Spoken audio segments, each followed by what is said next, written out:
لوگوں سے عزتیں تلاش کرتے ہو تو وہ کیا تمہیں عزت دیں گے؟ وہ تو کل اچھا کہتے ہیں، پرسوں برا کہنے لگ جاتے ہیں۔ لوگوں کے سامنے گڈ بک میں آنا چاہو گے تو وہ تو سویرے تمہارے بارے میں کچھ کہیں گے، شام کچھ اور کہیں گے۔ اپنی روحانی زندگی آباد کریں، اپنے مسلح کو وقت دیں، اور دنیا سے چھپ کر اس موبائل کو بند کر کے اور اپنے آپ سے بھی چھپ کے اور تنہا ہو کے چھپا کے سارا کچھ اپنے آنسو اپنے رب کی بارگاہ میں پیش کریں، اس کے حضور حاضری دیں۔ سنو نا ترمذی کی حدیث، اور اسے یاد رکھنا، نبی پاک علیہ السلام نے فرمایا اپنے دکھ لوگوں کے سامنے نہ بیان کرنا، سیٹھوں نوابوں کو نہ بتاتے پھرنا، دنیا داروں کے سامنے جا کے نہ رونا کہ میں تکلیف میں ہوں۔ فرمایا اگر دنیا داروں کو دکھ بتاؤ گے رب تمہیں کبھی غنی نہیں کرے گا۔ اور لوگ ہیں کہ الٹا مذاق اڑائیں گے آپ کی، جس سے بڑی پکی یاری ہے نا، پکی، وہ تب تک پکی ہے جب تک آپ نے 50,000 مانگا نہیں، اور جس وقت آپ نے کہہ دیا کہ میں مجبور ہوں میری مدد کر، تو پھر ختم ہو گئی دوستی۔ لوگوں کی تعلقات آپ کے ساتھ تب تک ہیں جب تک آپ ان سے کوئی ضرورت وابستہ نہیں کرتے۔ کریم محبوب فرمانے لگے بندوں کے سامنے دکھ نہ بیان کرنا، اللہ تجھے کبھی غنی نہیں کرے گا۔ تو اپنے دکھ اپنے رب کو بتا، تو دعائیں مانگ، تو اس کی بارگاہ میں حاضر ہو، تو اس کے حضور عرض کر۔ فرمایا اپنے دکھ اپنے رب کو بتا، وہ جلدی کرے یا دیر سے کرے تجھے ساری دنیا سے بے نیاز کر دے گا، تجھے کسی کا محتاج نہیں رہنے دے گا۔ اپنے مسلح کو، اپنی دعاؤں، ایک بزرگ فرماتے ہیں میں نے دعا مانگنے کا طریقہ اپنی بیوی سے سیکھا، دعا مانگنے کا طریقہ اپنی، سیکھنے والے تو اپنے بچوں سے بھی سیکھ لیتے ہیں، سیکھنے والے تو ہر ایک سے سیکھتے ہیں۔ وہ کہتے ہیں میں نے دعا مانگنے کا سلیقہ اپنی بیوی سے سیکھا ہے۔ حضرت وہ کس طرح؟ فرمانے لگے میری بیوی نے نا مجھے کوئی کام بتایا، کچھ پیسوں کی ضرورت کے لیے کہا، تو میں نے اسے کہا کہ بھئی ابھی میرے پاس نہیں ہے، کچھ دنوں میں آتے ہیں تو میں دے دوں گا۔ عورتوں کی عادت ہوتی ہے وہ بار بار یاد کراتی ہیں، 2-4 دنوں کے بعد پھر اس نے کہا حضرت وہ میں نے کہا تھا کچھ پیسے، میں نے اسے کہا کہ ابھی میرے پاس نہیں ہے، کچھ دنوں میں ملتے ہیں تو میں تمہیں دے دوں گا۔ اس نے کچھ دنوں کے بعد پھر کہا حضور وہ میں نے کچھ پیسے کہے تھے۔ فرماتے میں نے ڈانٹ دیا، میں نے کہا کہ کیا تو روز مجھے شرمندہ کرتی ہے، کہا نا میرے پاس نہیں ہے، ہوں گے تو دے دوں گا، تو روز یاد کراتی ہے۔ فرماتے ہیں اس نے پہلے تو میری ڈانٹ کو سہا، پھر میرے سخت جملوں نے اس کی آنکھوں میں آنسو پیدا کر دیے، پھر اس نے اپنے آنچل میں اپنے اس دکھ کو سمیٹا، اور پھر اس نے ایک جملہ کہا تو میں رو پڑا، اور مجھے اپنے رب سے مانگنے کا طریقہ آ گیا۔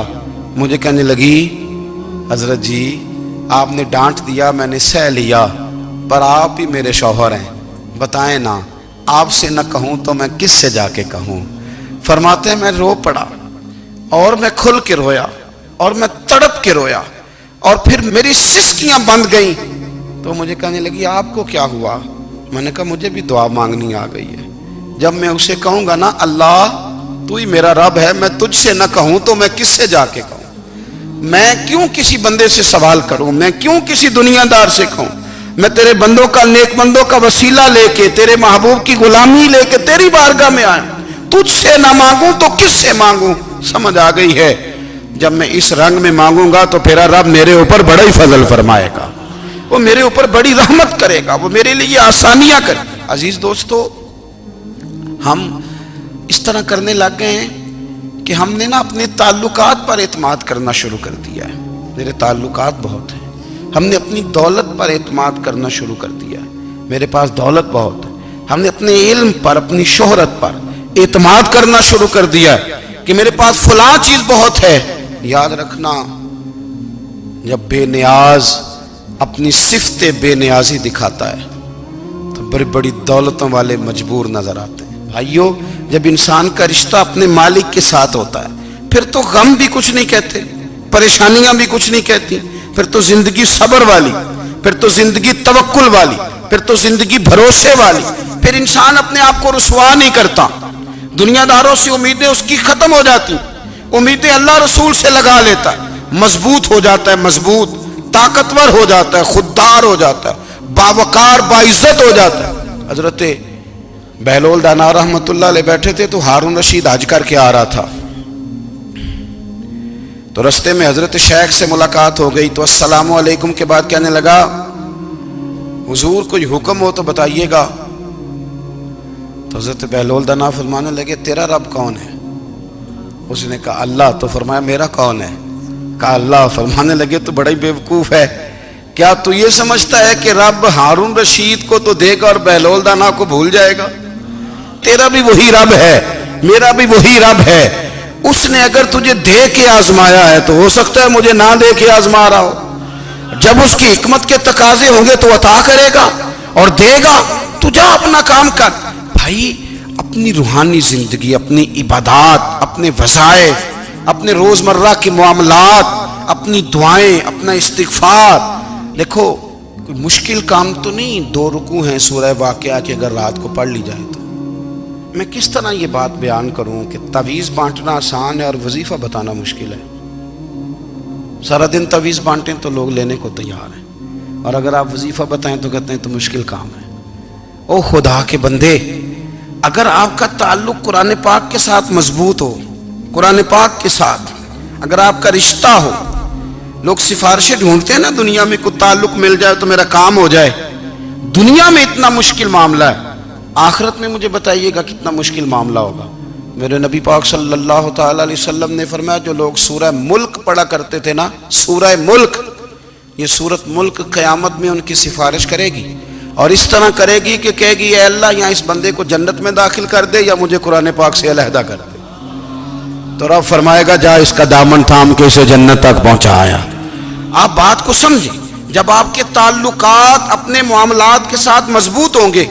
یہ نبی کریم نے وعدہ کیا ہے کہ تو سورت واقعہ پڑھ تیرے گھر میں فاقہ نہیں آئے گا. حضرت عبداللہ ابن مسعود رضی اللہ تعالیٰ عنہ بیمار تھے تو حضرت عثمان غنی رضی اللہ تعالیٰ عنہ تیمارداری کے لیے تشریف لے گئے اور جا کر کے کہا کہ آپ بڑے بیمار ہیں، آپ کی بیٹیاں زیادہ ہیں، میں چاہتا ہوں کہ خزانے میں سے کچھ مدد کروں.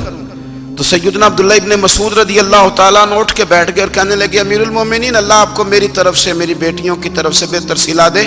میری بیٹیوں کو کسی خزانے کی ضرورت نہیں، میں نے انہیں خزانہ دے دیا ہے. کہا جناب آپ نے کون سا خزانہ دیا ہے، میں آپ کے مالی معاملات کو جانتا ہوں. تو فرمانے لگے امیر المومنین، میرے نبی کریم نے فرمایا ہے جو سورت واقعہ پڑھے اسے کبھی فاقہ نہیں آتا. میں نے بیٹیوں کو یاد کرا دی ہے، یہ خزانہ میں نے انہیں دے دیا ہے. وہ سارے والدین سنیں جو بیٹیوں کے لیے پریشان رہتے. حضرت عبداللہ ابن مسعود نصیحت کر رہے ہیں، فرمانے لگے میں نے سورت واقعہ یاد بھی کرا دی ہے، پڑھنے کی عادت بھی ڈال دی ہے. حضور نے فرمایا ہے جو سورت واقعہ پڑھے اسے فاقہ نہیں آتا. کہنے لگے چاند تو اپنی جگہ چھوڑ سکتا ہے، سورج گر سکتا ہے، تارے ٹوٹ سکتے ہیں، پر مدینے والے رسول کی بات غلط نہیں ہو سکتی. حضور نے فرمایا فاقہ نہیں آئے گا تو انشاءاللہ کبھی بھی نہیں آئے گا. کرنے کا کام یہ ہے کہ ہم اپنے معاملات، اپنی عبادات، اپنی دعائیں، کبھی 10 منٹ عادت ہو جائے نا دعا مانگنے کی علیحدہ سے رات کو. حضور نے فرمایا جو فرض نماز کے بعد دعا مانگے اللہ اس کی قبول کر لیتا ہے. نبی پاک صلی اللہ تعالی علیہ وسلم نے فرمایا اللہ مسافر کی دعا قبول فرماتا ہے. حضور نے فرمایا اللہ مظلوم کی دعا قبول فرماتا ہے. حضور نے فرمایا بیمار سے دعا کراؤ اللہ اس کی دعا قبول فرماتا ہے. میرے نبی پاک نے فرمایا ماں باپ جب بھی اولاد کے لیے ہاتھ اٹھائیں، ویسے تے بلے شاہ تو آسمانی اڈ دیا ہی پھڑ دیں، جڑا گھر بیٹھا انہوں بڑھیا ہی نہیں. حضور فرمانے لگے ماں باپ جب بھی اولاد کے لیے دعا فرمائیں اللہ ان کی دعا کو قبول کرتا ہے. آپ اپنا تعلق بنائیں دعا کے ساتھ، عبادت کے ساتھ، مصلی کے ساتھ رشتہ بنائیں، استغفار پڑھیں. صلاح الدین ایوبی صلیبی جنگوں میں تھے، رات کو مسجد اقصیٰ میں نماز پڑھی تو پریشان تھے. ایک بزرگ سے ملاقات ہوئی تو وہ کہنے لگے کہ آپ بڑے پریشان ہیں. کہنے لگے حضور پریشان اس لیے ہوں کہ پہلے ہی مسلمان کمزور ہے، اب میں نے سنا ہے دشمن کا ایک بحری بیڑا وہ جنگی سامان سے بھرا ہوا آ رہا ہے، تو اب ان کے پاس اور تلواریں اور نیزے آ جائیں گے، مسلمانوں کے پاس پہلے ہی وسائل کی کمی ہے، پریشان ہوں کس طرح کر کے مقابلہ کریں گے. یہ بات کہتے ہی صلاح الدین ایوبی نے بزرگوں سے کہا حضور آپ بھی دعا کرنا، دعا کی بڑی طاقت ہے. میرے نبی پاک نے فرمایا دعا مومن کا ہتھیار ہے، دعا مومن کا، دعا مومن کا۔ حضور نے فرمایا تقدیر کو سوائے دعا کے کوئی چیز نہیں بدل سکتی، دعا مومن کا ہتھیار ہے، یہ کافر کے پاس کوئی نہیں، یہ ہتھیار ہے مومن کا۔ اللہ کرے آپ کو سمجھ آئے، پھر سنیں، کئی بار کہہ چکا ہوں یہ ہتھیار ہے۔ کافر کے مقابلے میں جو تیرے پاس سب سے بڑا ہتھیار ہے وہ دعا ہے۔ دعائیں کرانی چھوڑ دی، کرنی چھوڑ دی، لینی چھوڑ دی۔ حضرت سیدنا انس بن مالک رضی اللہ تعالیٰ عنہ فرمایا کرتے تھے، میں نے وہ رنگ دیکھا ہے جب حضور دعا مانگتے تھے اور حضور کی مقدس آنکھوں میں آنسو بھی ساتھ ہی بہا کرتے تھے، میں نے وہ انداز دیکھا ہے۔ تو صلاح الدین ایوبی بزرگ سے کہنے لگے آپ بھی دعا کیجیے، اور خود رونے لگے اور سر سجدے میں رکھ کے رونے لگے، اور عشاء سے لے کر فجر تک روئے، خوب روئے۔ صبح وہ بزرگ آئے تو صلاح الدین ایوبی کا خوبصورت اور ہنستا ہوا چہرہ دیکھا، کہنے لگے آپ بڑے خوش ہیں، رات تو میں نے بڑے روتے ہوئے دیکھا تھا۔ تو کہنے لگے حضور وہ جو بحری بیڑا آ رہا تھا نا وہ پانی میں ڈوب گیا ہے، اب وہ نہیں آ رہا، ابھی خبر آئی ہے تو میں بڑا خوش ہوں۔ بزرگ کہنے لگے اٹھ سینے سے لگ اور سن ایک بات، وہ بحری بیڑا پانی میں نہیں ڈوبا، وہ تیرے آنسوؤں میں ڈوب گیا ہے۔ وہ جو تو رات رویا ہے نا رب کریم کی بارگاہ میں تو وہ ڈوب گیا ہے۔ حضرت عائشہ صدیقہ رضی اللہ تعالیٰ عنہ فرماتی ہیں ایک عورت تھی اور اسے نبی پاک صلی اللہ تعالیٰ علیہ وسلم نے نا وہ کلمہ پڑھ کے مسلمان ہوئی، مدینہ طیبہ آ گئی تو حضور نے مسجد نبوی شریف میں اس کے لیے مکان، ایک سادہ سا کمرہ ساتھ مسجد کے بنوا دیا، وہیں رہنے لگی۔ اکثر وہ سیدہ طیبہ کے پاس آتی تو حضرت عائشہ صدیقہ رضی اللہ تعالیٰ عنہ فرماتی ہیں وہ بڑی باتیں سناتی اور آخر میں کہتی وہ ہار والا دن بھی بڑا عجیب دن تھا اور میرے رب کی قدرتوں کا دن تھا، وہ بھی بڑا عجیب دن تھا۔ سیدہ عائشہ صدیقہ رضی اللہ تعالیٰ عنہ ایک دن فرمانے لگی کہ تو ہار والے دن کا بڑا ذکر کرتی ہے، وہ کیا دن تھا؟ تو خاتون کہنے لگی اماں جی وہ دن تھا جب میرے رب پر بھروسہ اور مضبوط ہو گیا، جس دن میرا اپنے رب پر توکل اور بڑھا، میرے ایمان میں یقین میں اور پختگی آئی۔ کہنے لگی میں ایک گھر کی کنیز تھی، نوکرانی تھی، اس گھر میں ایک بچی تھی جس کے پاس سونے چاندی ہیرے جواہرات کا ہار تھا۔ اس زمانے میں نا چمڑے کے اوپر لوگ ہیرے جواہرات لگاتے تھے، کئی دفعہ سرخ رنگ کے چمڑے پہ لگائے جاتے تھے، وہ بچی پہنتی تھی۔ تو کہتی ہیں وہ بچی کے اس نے اتار کے رکھا یا اس سے گرا وہ ہار تو چیل اسے اٹھا کے لے گئی گوشت سمجھ کے اور میرے سامنے اٹھا کے لے گئی۔ گھر والوں نے مجھ سے پوچھا، یہ بخاری میں موجود ہے، گھر والوں نے پوچھا مجھ سے کہ وہ ہار کہاں ہے تو میں نے کہا چیل اٹھا کے لے گئی۔ گھر میں کچھ چوری ہو جائے تو سب سے پہلا الزام کس پہ لگتا ہے؟ ملازمین پہ۔ کہتے انہوں نے مجھے بڑا مارا، بڑی تکلیف تھی، حتیٰ کہ میری شرمگاہ تک کی تلاشی، میری عزت اتنی خراب کی میں بتا نہیں سکتی۔ میں نے اپنی زندگی میں ایک واقعہ دیکھا، ایک امیر گھر میں چوری ہو گئی، ملازم کو اتنا مارا کہ وہ چارپائی پہ پڑ گیا، پولیس والوں سے اتنی مار پڑوائی گئی کہ وہ بیچارہ چارپائی پہ پڑ گیا، اور پھر وہ اتنا بیمار ہوا اور کچھ دنوں کے بعد پتہ چل گیا کہ چور تو اپنا بیٹا ہے ان کا، پھر اس کا انتقال ہو گیا۔ اب وہ سیٹھ صاحب اور گھر والے آ کے نا مرنے والے کے کان میں معافیاں مانگ رہے ہیں، کان میں۔ تو میں نے ان سے پھر کہا تھا کہ یہ تو اب چلا گیا ہے، تمہارا زور چلتا تھا نا تو تم نے قانون خریدا اور تم نے اسے جتنا ہو سکا تم نے اسے مار پڑوائی، تمہارے پاس جو عدالتیں تھیں تم نے وہاں کارروائی کی، اب ایک عدالت قیامت کے دن لگے گی۔ یہ کمزور تھا نا، کچھ کر نہیں سکا۔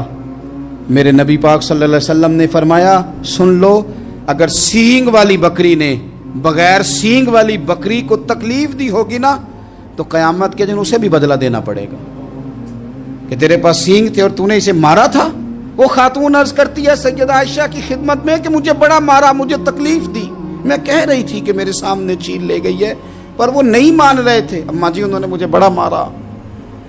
حضرت عائشہ صدیقہ کہتی ہیں پھر کیا ہوا؟ کہنے لگی اماں جی جب کوئی میرا مددگار نہ رہا، مجھے تکلیف دے رہے تھے، رسوا کر رہے تھے، تو میں نے اپنے رب سے مدد چاہی، میرے رب کی طرف میں نے توجہ کی، میں نے کہا مالک اب تو ہی میرا مددگار ہے،